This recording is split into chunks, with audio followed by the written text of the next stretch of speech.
जय श्री राम भक्तों, स्वागत है आप सभी का हमारे चैनल हरिओम टॉकीज पर। आज हम सुनेंगे माघ माह की पौराणिक कथा। माघ माह से जुड़ी एक प्रसिद्ध पौराणिक कथा है जो स्कंद पुराण के रेवा खंड में वर्णित है। यह कथा ब्राह्मण शुभ व्रत के कल्याण प्राप्ति की है।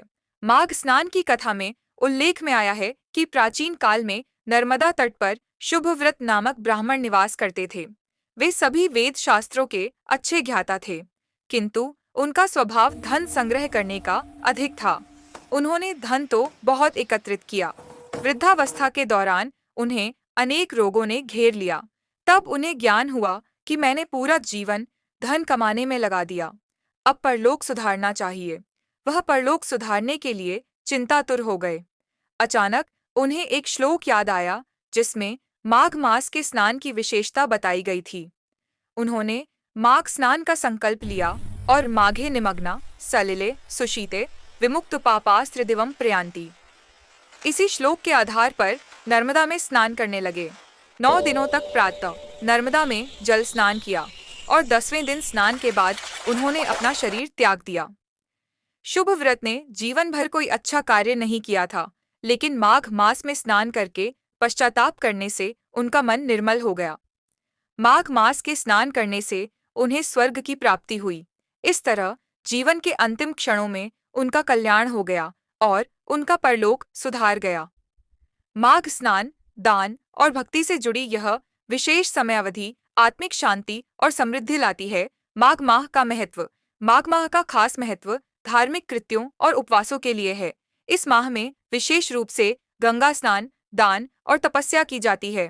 माघ में गंगा स्नान का विशेष महत्व है क्योंकि इस महीने में गंगा में स्नान करने से पापों का नाश होता है और पुण्य की प्राप्ति होती है।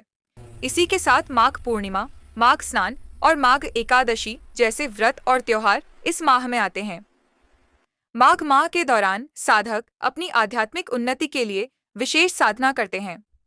यह समय तपस्या और भक्ति के लिए उपयुक्त होता है और साधक विशेष रूप से शिव और विष्णु के पूजन में ध्यान लगाते हैं।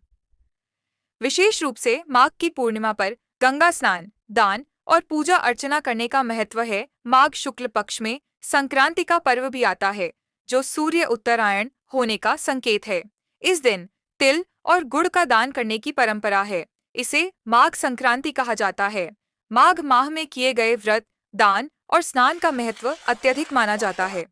ऐसा कहा जाता है कि इस महीने में किए गए अच्छे कार्यों से पुण्य का लाभ मिलता है और आध्यात्मिक उन्नति होती है। माघ स्नान दान। महाभारत और अन्य पुराणों में कहा गया है कि माघ महीने में सूर्योदय से पहले उठकर गंगा या अन्य पवित्र नदियों में स्नान करना चाहिए, लेकिन महामारी के द्वार को देखते हुए विद्वानों का कहना है कि ऐसा न हो पाए तो घर पर ही पानी में गंगा जल की कुछ बूंदें डालकर नहाने से तीर्थ स्नान का पुण्य मिल जाता है। साथ ही पानी में तिल डालकर नहाना चाहिए। इससे कई जन्मों के पाप खत्म होते हैं। इस महीने तांबे के बर्तन में तिल भरकर दान करना चाहिए। जय श्री राम भक्तों, कहानी अच्छी लगी हो तो वीडियो को लाइक शेयर करें।